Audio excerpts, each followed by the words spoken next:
Good morning.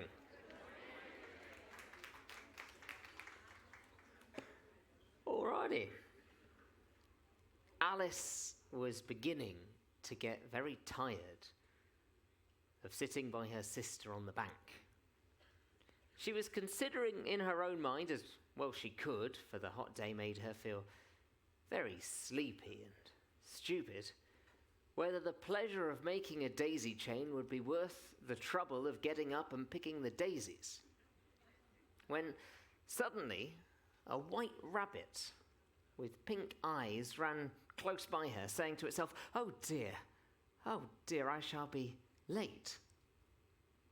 Alice started to her feet and ran across the field after it, just in time to see it pop down a large rabbit hole under the hedge. In another moment, down went Alice after it. The rabbit hole went straight on like a tunnel for some way, and then dipped suddenly down.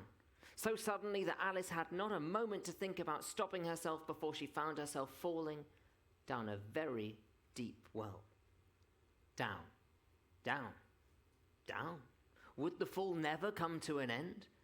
I wonder how many miles I've fallen.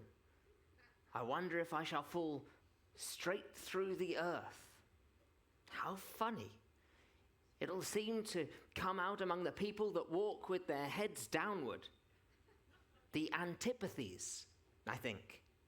She was rather glad that there was no one listening, as it didn't sound like the right word. But I shall have to ask them what the name of the country is. You know, please, Mum, is this New Zealand or Australia? And we're about to find out which. But before we do that, we need to talk about prison. I think I stumped you. There was only one entry for our Prison in Your Pyjamas competition, and that was me.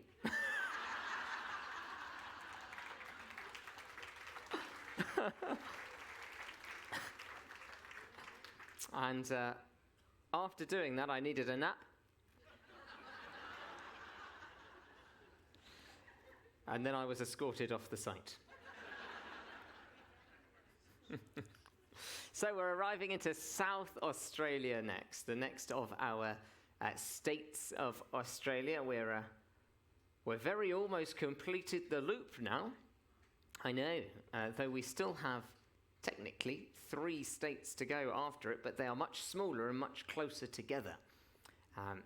There are 1.771 million people who live in South Australia. You could call them South Australians, South Aussies, or Crow-eaters. That's the nickname for them, Crow-eaters. Never actually heard anyone use that term, but that's what I've heard. Anyway, this is the state flag. We always have a quick look at the state flag before we start. And the bird on the state flag is a white-backed magpie. It's also known as the Australian piping shrike. So that's the bird, and it's sitting on a gum tree branch. And then the golden background is supposed to represent the rising sun. So that's the flag. I've got, coming up in a couple of slides' time, I've got a picture of a flower, which I will reference now so that you know what you're going to be looking at. This is the state flower, which is the Sturt's desert pea. And it became the state flower in 1961. It's a sort of it's blood red and it's got a black blotch on it. And you tend to find them in the desert, no surprises there, in sort of clusters of about 8 on a stem. The state animal is more exciting, for me at least. It is the hairy-nosed wombat. And it was adopted in 1970. The hairy-nosed wombat is so cute. It's a very cute animal. You don't want to get in its way. It's very strong with its hairy nose. If it wants to go somewhere, it's going there. It sort of digs with its nose. It's a bit like a pig in many ways. So strong. Anyway, it wanders around the desert, about 1 meter long. And the state gemstone, and then we'll move on to see the map. State gemstone is actually the same as the gemstone for all of Australia, which is the opal. And so, again, if you're looking for opals, a good part of the country for buying opals. There are 3 major opal fields in the state. Cuba Pedy, or Pedy, I don't know quite the right pronunciation. I'm looking for help here. Pedy, thank you. Cuba Pedys, Mintabee, and Andamuka. But you can just call it opal. All right, here's the map again, so you can see where we've got to. So Albany was over here, and we're going up here now. We've got a few different stops. There's Kangaroo Island. 3 stops in South Australia. But South Australia, it's the driest state in the driest continent on Earth. And there are really 2 sections. If you were to crudely split South Australia, you've got the north and you've got the south. And the south is where people live, generally speaking. And it's lovely. It's got a Mediterranean-style type of climate. It's beautiful, it's green, it's warm. But the north is arid and dry and largely unpopulated. It's a huge desert. In the far north of South Australia, it is so hot that people live underground in order to escape the heat. It was first explored by the Dutch in 1627, then the French in 1792, and then the English, led by Matthew Flinders, did what the English did best, which was come in after everybody else and just clean up, just take it all. And that was in 1802. So that's a trend, actually. I'm reading a very interesting book, actually, at the moment about the British Empire. And it does seem to be a trend that the British didn't tend to do the initial colonizing. They just collected the rewards from other countries. It became a colony in 1830, led by Captain Charles Sturt, who gives his name to the Sturt Desert Pea. And then the settlers started arriving shortly after that. 1836, the first settlers, they arrived at Holdfast Bay, and then the following year, they started to build Adelaide. So let's talk about Port Lincoln. We'll go in the order of the 3. Port Lincoln, as you can see, very attractive port. I got a bit of a shock when I first arrived at Port Lincoln because I wasn't expecting this part. It's actually much nicer when you look the other way. But I took this picture last year of us from the beach. Well, off the beach, because I don't go on the beach, but there's a nice promenade. There's a nice promenade that goes along the beach. They say, and I must be honest, I can't remember this, but they say that there's Wi-Fi in the terminal area. I'm not sure I believe them because, I don't remember there being a terminal area. So don't hold your breath for that. There is a red shed. The shed, you don't go in the shed, but the red shed is the only landmark I can recall from Port Lincoln in the port area. And that's where the tourist information people sit, and you pick up maps and ask them questions there as well. There's a shuttle bus. It's a 2-part shuttle. The first part's free, the second part is not. The part that's free is from the ship to the red shed. So if you would like that assistance, then that's free. Once you get to the red shed, you have to get off part 1, and then you have to get on to part 2. And I believe that part 2 costs $10, which is a significant hike from last year. Last year, they only charged $6. I know. Yeah, that's a lot, isn't it? Yeah. Anyway, so $10 we've been told this year. They say they've got a toilet. Again, I don't recall this, so I'm going... But they're likely to know more than me because they live here. But they also say they've got currency exchange, as in an ATM machine. So this is right at the port area. You probably won't want to spend too much time at the red shed, for it is just a red shed. Now here's a map for you, so you can see sort of where we are. We're where the ship is in the circle. The red shed is where that jetty pier meets the land. There. Thank you. I was a bit of a jumper when I was at school. Triple jump. And then the town is in the blue box, and it's all fairly local. It's just over a kilometre's walk, 18 to 20 minutes.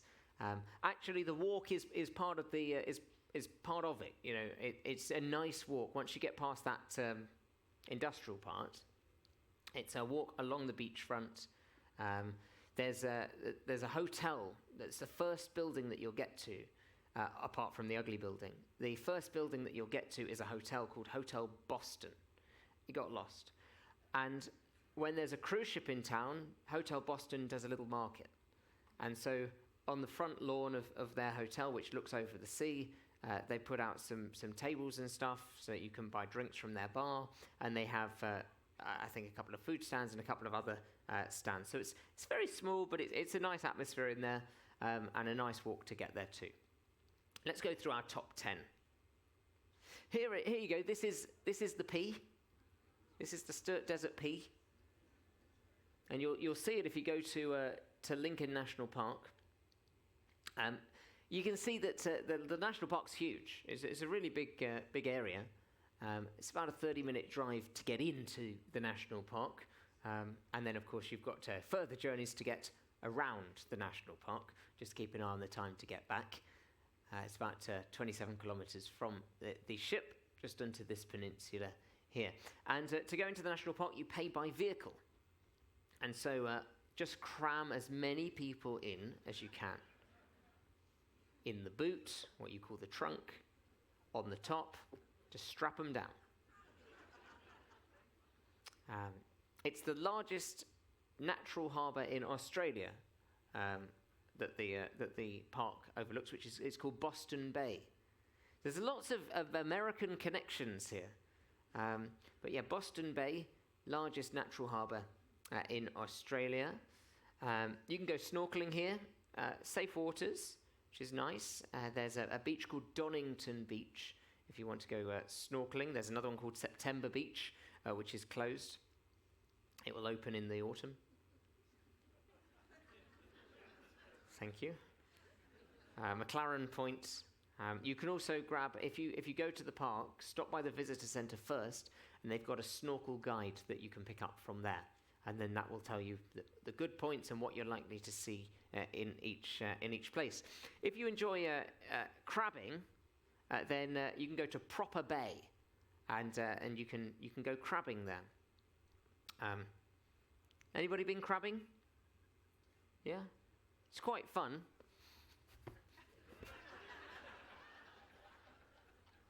There's a very nice website. That was quite painful, actually. If you go to southaustraliantrails.com, southaustraliantrails.com, and you get lots of trails in South Australia on that website. Good walking routes and hiking routes, including some really nice ones for this national park.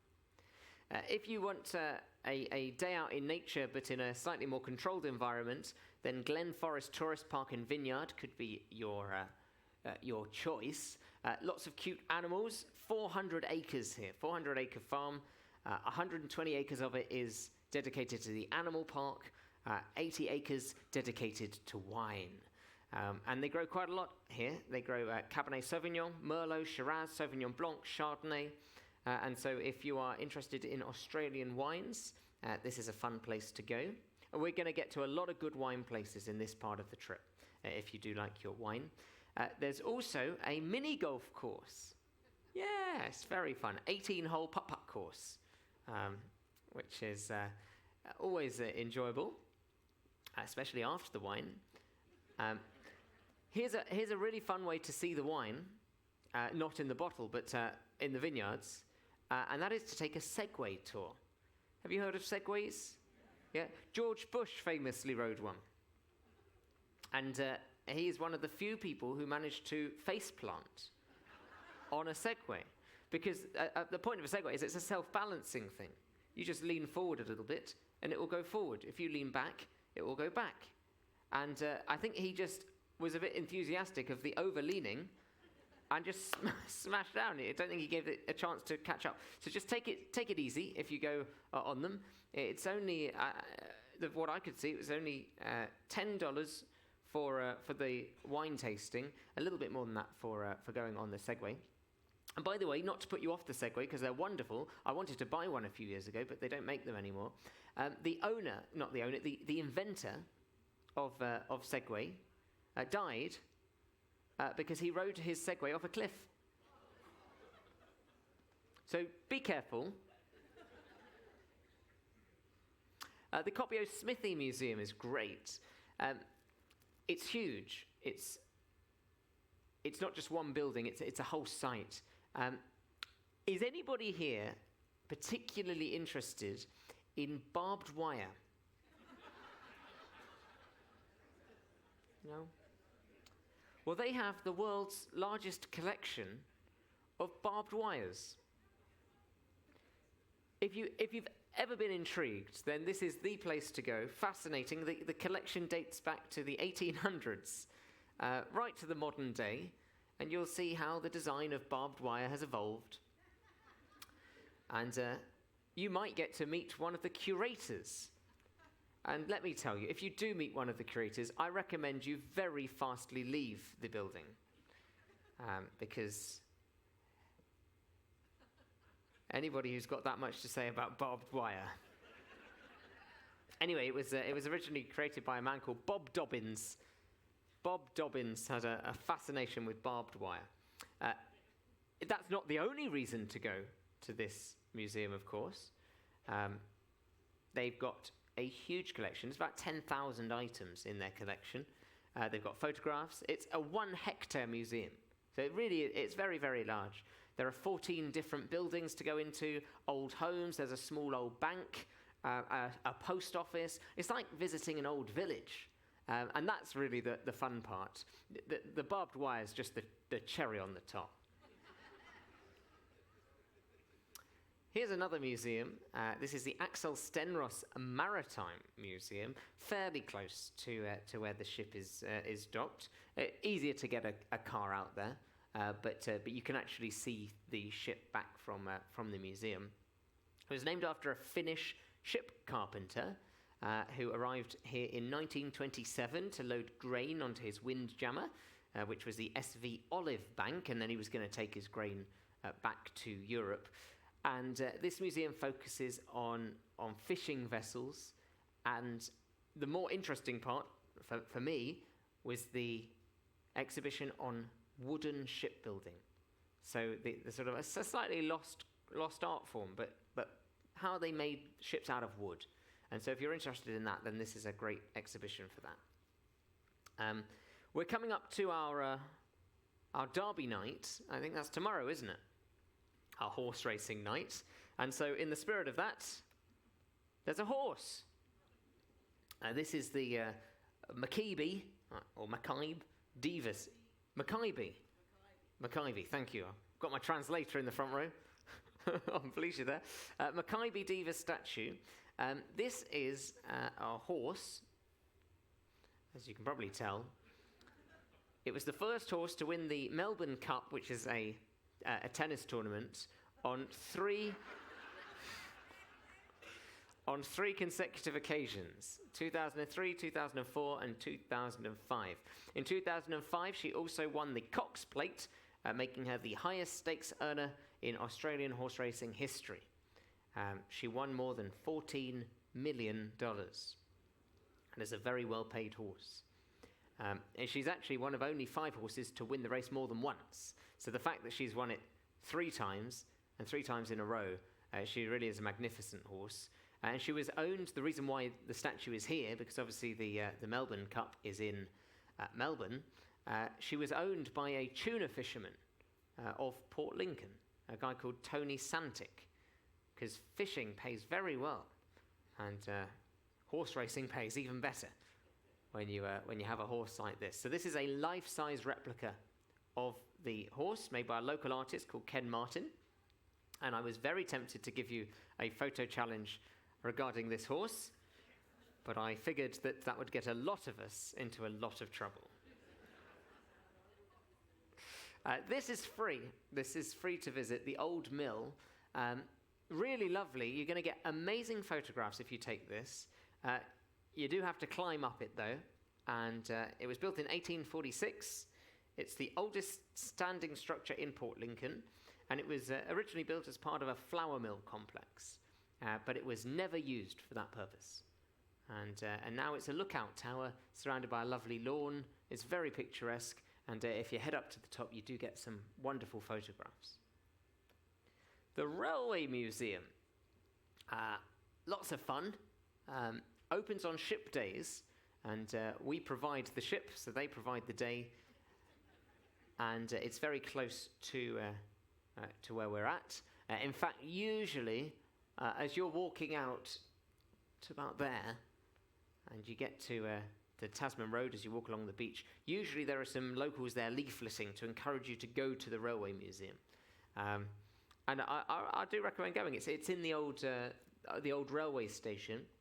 And this was so important. It's less important now because it's closed. But the railway was the lifeline for people who lived more inland on the Port Lincoln area, because this is where they got supplies from. Ships would come in with supplies, and the railway meant that it could get to more people. So it was a really critical part of the infrastructure in the late 19th century into early 20th century, and then it stopped being used, and so then it got taken over as a museum by collectors.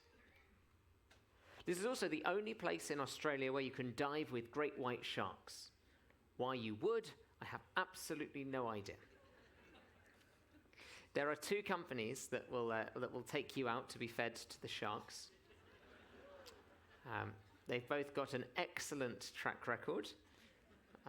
Calypso Star Charters and Rodney Fox Shark Expeditions. And so what they do, it's a lot of fun, so I hear. They put you in a cage, and then they drag you through the water in the cage, and they encourage you to just graze your knees before you get in. And that just brings them to come and feast. And they gnaw at the cage, and if you get in the cage, you see a little bit of rust, get out of that cage quick. Yeah, these are the two companies, Calypso Star Charters and Rodney Fox Shark Expeditions. If anybody else offers to take you out to swim with the sharks, say no. If you prefer to eat stuff from the sea rather than be eaten, then Port Lincoln sells itself as the seafood capital of Australia. And it's easy to see why. The fishing fleet here is still huge. It's the largest commercial fishing fleet in the southern hemisphere, and it's a massive centre of really world-class seafood cuisine, whether that's fish or other forms of seafood. And the place to go, apart from any local restaurant, is a place called the Fresh Fish Place. The Fresh Fish Place is down in this corner on the other side of the peninsula. Though it's not a particularly long drive to get there. And they do tours, very, very smelly, and you can see their operation, and you can sample some of their food. You can also buy some of it to bring back. You can eat it there. They've got a restaurant cafe. They've got a tour. They've got a marketplace. It's all-encompassing. So it's a really good place to go if you're interested in fishing and if you're interested in eating that food that they fished. Some of the stuff they do that you could bring back on board, they do little jars of fish. And that's probably the easiest thing to bring back on board. So little jars, and they've got the little fish in brine and stuff. Good gifts as well. Alternatively, you could buy a huge fish and hand it in to the chef and see what happens. And the final one of my top 10 for Port Lincoln is Flinders Park. This is the site of a museum called the Mill Cottage Museum, and that would have been number 10 if it were open, but it is closed. So I still recommend going, though. Enjoy the park because it's a lovely park. The house, though, is very nice to have a look at. You can't go in on this occasion unless they happen to open because it's a ship day. So it's still worth going out and trying, but it's not usually open on this day. It was an old pioneer home built in 1866, and inside there's still a big collection of it's the family's collection. But the gardens are really lovely, and it may be open. I just couldn't find confirmation, but a lot of things in Port Lincoln open if a ship with more than 1,000 passengers comes into the port. And we are a ship with more than 1,000 passengers, so we can hope that it might be there. Last year they had a hop-on, hop-off bus here as well, and this was on the hop-on, hop-off bus route. It's not one of those big red hop-on, hop-off buses. It's a little bit more local than that, but it went through the main site. So I've not heard confirmation that it still exists, but I'm anticipating that it likely will when a ship with more than 1,000 people turns up. Here's a map of Port Lincoln with the highlights dotted around.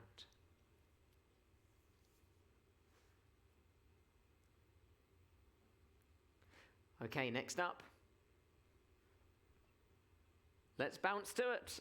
It's Kangaroo Island. Kangaroo Island is the third largest island of Australia after Tasmania and Melville Island. And it's got 450 kilometres of coastline. It's got loads and loads of wildlife. It's got koalas, echidnas, platypuses, little penguins, which are super cute and you won't see them, fur seals, sea lions, at the right time of year, southern right whales, also kangaroos. And Penneshaw, which is the town that we're going to be anchored outside of, is on what's known as the Dudley Peninsula.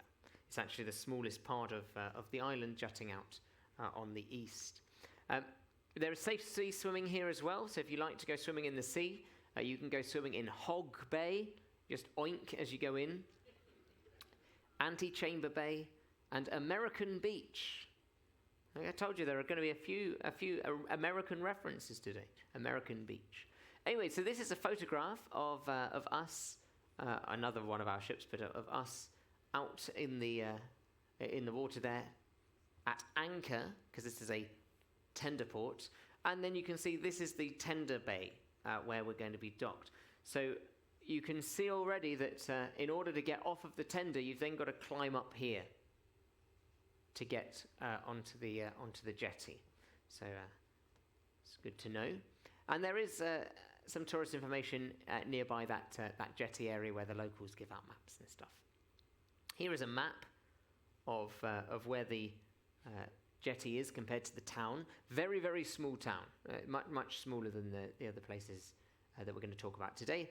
The ship is out at sea, and you've got the tender ride in. The tender will stop where the circle is, and then you're about 5 minutes or 500 meters walk to the little town area. And Kangaroo Island is really a zoo without fences. Terrifying. A third of the island is a national park. A whole third of this island, and it's separated from the Australian mainland about 10,000 years ago, and it's never looked back. Because of that, because of when it's separated, the biodiversity here is phenomenal and largely unspoiled, because a lot of species were brought into mainland Australia with the Europeans, but that wasn't 10,000 years ago. And so this island is much better protected, and so it is. It might well be the only place. I'm trying to remember off the top of my head now. Might well be the only place where you can see all of Australia's native land mammals. But don't quote me on that one. I just remember that one pinging in. Anyway, it really should be called Koala Island, because there are more koalas here than people. But there are even more kangaroos and wallabies than there are koalas. So that's how it got its name. They're all over the place. They love this place, mainly because they can't swim, so they can't get off of it. But this really is your moment. If you wanted to spend time with Australia's animals and you didn't feel like a zoo was the place for you, then this is it. Fantastic place to be out with the animals. There are also beaches, beautiful beaches to enjoy. Vivian Bay, which has won awards for one of the best beaches in Australia. There's Seal Bay, where there's a colony of 600 rare Australian sea lions. There's lots to enjoy here. Let's go through our top 10. And let's start with the wine. So we're very much in wine territory, but it might surprise you that until 1997, Kangaroo Island was wineless. No wine on the island. And then 1997 turned up, and Dudley Wines appears, a family business that's about to celebrate 30 years of making wines on the island. dudleywines.com.au if you are interested. It's about 12 kilometers or so from the town, so you get a car out there and have a nice time out there. There's also a golf course there. It's got one hole. It is a one-hole, one-par course. So you can see it's very, very challenging golf course, but it's an ideal golf course for after the wine tasting. There's also another one called False Cape Wines. False Cape Wines is the second of the wineries to pop up here, but the original, the pioneer winery is Dudley Wines. There are 14 wines that they make, and if you head there, they do a self-guided wine flight, which is $14 for the flight, or indeed you can go on a tour. Alternatively, I don't understand why anybody would go for the self-guided wine flight for $14 when you can try 3 of their wines for free. So you might as well just try 3 of their wines for free 4 times. Cape Willoughby Lighthouse is another highlight in the area. Again, you're going to want to take a car out. In the main little town of Penneshaw, there is very few things. This is the place where you're probably going to want to go a little bit further afield. But the lighthouse is great. They do guided tours, 10 a.m., 12 p.m., 1 p.m., and 3 p.m., and you can actually climb it. You can see inside. So this photo was taken from inside the lamp room. It's the oldest lighthouse in South Australia, and it was established in 1852. It was originally known as Sturt Light. Sturt got his name over everything, and then they renamed it, and it has had the same name ever since, named after the cape that it overlooks. It looks over an 11-kilometre stretch of water between this point and the mainland, and so that's the bit of water that it protects. If you want a nice hike, then Prospect Hill is a great option. It's the highest point on the island, and you get amazing views once you get up to the top.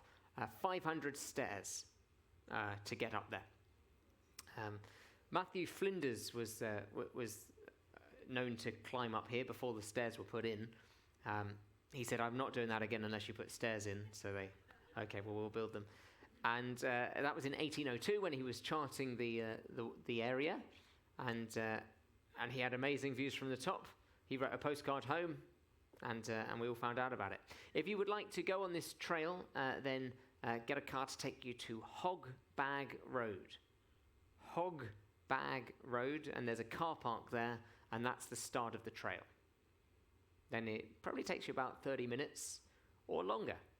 But it's 500 meters and 500 stairs, and it's steep.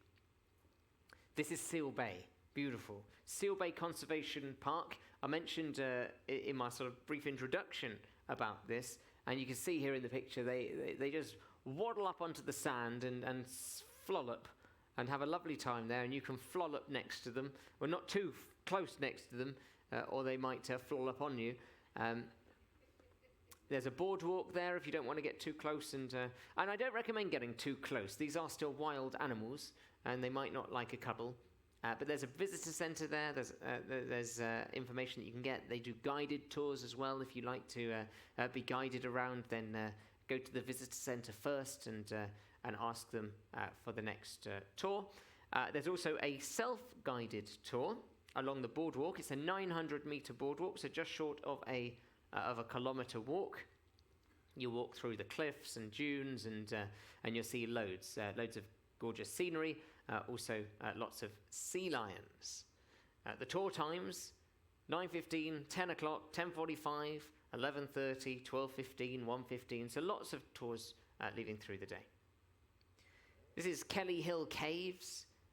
They've just reopened, actually. So a newly reopened, very old attraction. And they've now got an audio-visual tour that you can take as you go through, with narration and what they call a dynamic light display. I don't think that means that the lights move. I think that it just means they go on and off. Anyway, they were formed about 2 million years ago, these caves. And it's just because of the water levels coming up and down, they've exposed the continental shelf. All right, we're getting to number 6 now, Flinders Chase National Park. This is quite a long drive away, so if this is something you want to do, you get out early. Get out early and get across to give yourself a good amount of time to enjoy it. The main attractions here, these are the Remarkable Rocks. That is the picture. They've called themselves the Remarkable Rocks because they are remarkable, as I am remarking on right now. There's also Admiral's Arch, and there is a colony of long-nosed fur seals, if you enjoy meeting lying seals. Thank you. This is closer to the ship. This is Penneshaw Maritime and Folk Museum, and it's laid out over 3 rooms. You've got this schoolroom with photographs and objects about education in this remote community. You've got the maritime room, which talks about whaling and the industry around that, whaling and sealing. And you've got the Mackenzie room, which gives you a sense of island life, and that's how this museum is split up. And then outside, there's a lifeboat from the SS Karata. And so you can have a look at an old lifeboat as well. If you enjoy looking at our lifeboats, then this is an alternative lifeboat for you to enjoy looking at. More golf and mini golf for you. This is very local now. There's a mini golf course at the hotel on the waterfront called the Seafront Hotel. So you just go into their reception and say you're staying in room 111, and could you please take out the mini golf clubs, and just smile if they look confused, and you can play real golf at the golf course. Final thing that you... two things more. This is number 9. This is the Penneshaw Penguin Centre. It's not going to be open whilst we're in, but you can still see the area. And I wanted to tell you about the little penguins, to be honest. They're nocturnal creatures, so you're not going to see one of them unless they've got insomnia. But little penguins are the smallest penguins in the world. They are so cute. They are roughly 33 centimetres tall, which is about that big. They're very, very sweet. They weigh about 1 kilogram, so you could easily fit them in your luggage. They've got colonies along the coastlines of Australia and New Zealand. These are their homes, and they love Penneshaw in Kangaroo Islands, and they tend to sleep by the beach area, very close to where we will be tendering to. They spend about 80% of their lives in the water, looking for food, and then they return back to their nests to burrow, to raise their chicks. Penguins feed their children the most disgusting way. They eat, then they throw it up, and their children peck it out of their mouths. You could try it with your grandchildren. The other fun thing about these penguins is they have 3 eyelids. Isn't that nice? So they have a top one like us, they have a bottom one like us, and they have a side one like a windscreen wiper. Fantastic. All right. You won't see them, but you might see a picture. And finally, Kangaroo Island Sculpture Trail, very close to the tender. You walk along the beach area. It's a mapped out route. It's about 1.5 kilometre of a walking trail. Loads of different artworks in there. And if you go to this QR code or kangarooislandsculpturetrail.com. They have even made a little scavenger hunt so that you can know what you're looking for and have a bit of fun seeking things out. So that's a really nice thing to do fairly close to the tender. Here's a map of Kangaroo Island, Penneshaw area. You can see that a large number of things have arrows pointing out of the area because things are a little bit further afield here.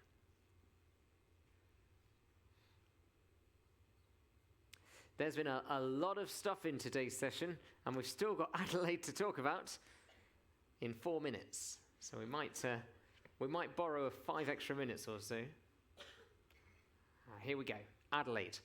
Adelaide, we're going to be docked in Port Adelaide, which is outside of Adelaide City itself. It's a suburb area, and you can see there's tourist information there. There's a little cafe, very little cafe. They've got an ATM machine. They've got toilets, Wi-Fi, and taxis there.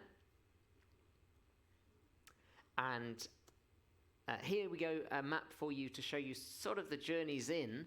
A bigger journey than we've had in any port so far. So we're going to be up there on the tip-top part where the ship is. If you want to go into Adelaide proper, that's going to be an hour on the train. The train is right opposite the port, so it couldn't be easier, but you've got an hour sitting on the train, or you've got a 30-minute drive. So if you really want to get into Adelaide, take a taxi. It's going to halve your journey time. Otherwise, there is Port Adelaide, which is different from Port Adelaide. So we're going to be docked at Port Adelaide, and if you wanted to go to Port Adelaide, then you needed to take a train. That train is 30 minutes or a 15-minute drive, and that is the nearest town of any scale. It's a suburb of Adelaide. So you've got Port Adelaide, and you've got Adelaide. I hope that's clear. And of course, it was Australia that Alice came through to. But not just Australia, Adelaide itself. And how do we know that Alice's Wonderland was in fact one of our upcoming ports of call? Well, she is immortalised in full-size statue form in Adelaide's Rymil Park. There she is there in the trees. This is a 1962 statue, but this isn't the only connection between this South Australian capital and Lewis Carroll's legendary character. The city of Adelaide is named after Queen Adelaide of the United Kingdom and Hanover. She was the wife of King William IV, who gave us the phrase "silly Billy." He was the king that was the silly Billy. Anyway, Queen Adelaide's name was derived from the Old German Adelheidis, which is an Old German name. It means noble-natured. Very nice. In medieval France, this became Adelaide, and then that was shortened over time to Ali, and subsequently anglicised to Alice. So I think what we've just done is we've arrived at conclusive proof that we are going to Wonderland. A wonderful place indeed. National Railway Museum, this is in Port Adelaide, so that's a shorter journey from Port Adelaide to Port Adelaide.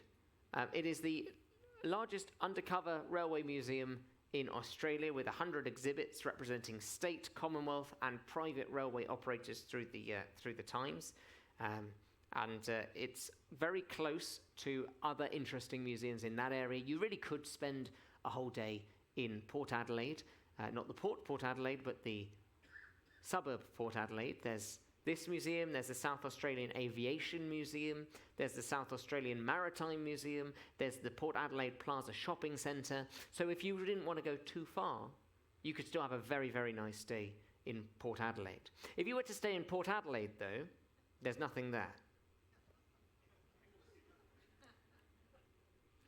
This is Mount Lofty. Mount Lofty is just outside of Adelaide, so you're actually going across, or you try and avoid the city, and you come onto the other side of the city. It's the highest summit in the area, so you get great views. And there's also a botanic garden, a 97-hectare botanic garden, gorgeous horticultural displays that you can enjoy. There are sculptures by an Australian artist called Greg Johns as well, scattered through the gardens, and there are free guided tours as well. Or you can just mooch around on your own. But that's not to be confused with Adelaide Botanic Gardens, which are in the city. This is the northeast corner of the city. Now, here's the thing with Adelaide. You might have already noticed this. Adelaide is basically a donut. Adelaide is a park donut. It's the opposite of New York. New York has city around the park. Adelaide does it the other way around. They've got park around the city. So right the way around, you've got a ring of park. And those parks are named and numbered. And the Botanic Garden is where the blue square is.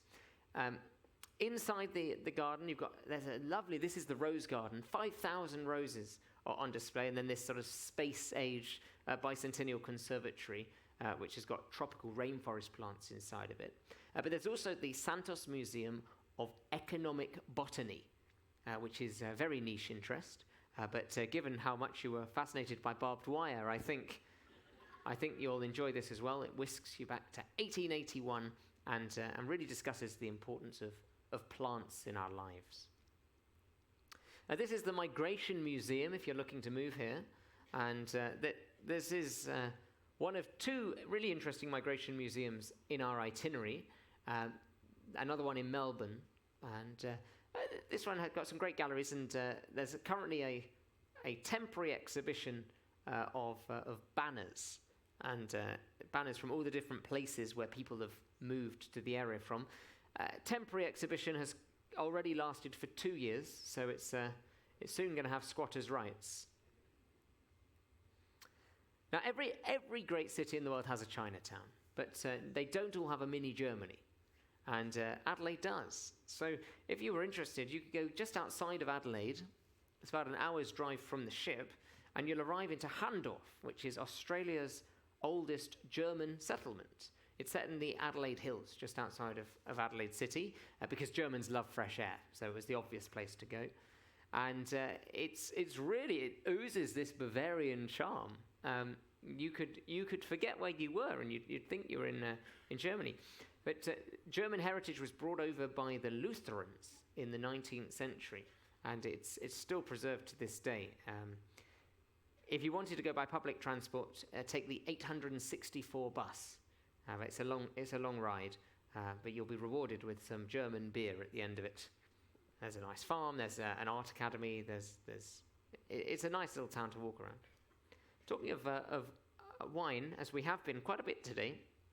The National Wine Centre is here in Adelaide. 35 kilometres south of the city, you'll find the McLaren Vale, which is one of Australia's most famous wine areas. And there's loads here. It's not just wine, it's all the stuff that goes along with wine. Cheese companies are very big here as well, wine and cheese.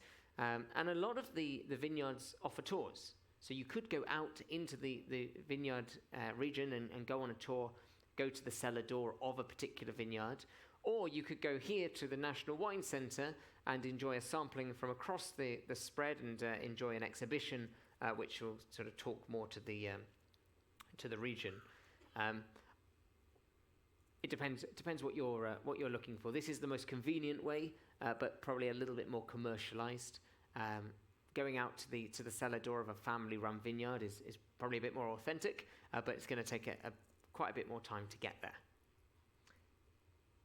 In town, we've got a couple of cathedrals which are nice to visit. You can't go inside this one on a Saturday, and I think we're going to be in on a Saturday. This is St. Peter's Cathedral, but you still enjoy the outside. Magnificent architecture. This is the seat of the Archbishop of Adelaide, St. Peter's Cathedral.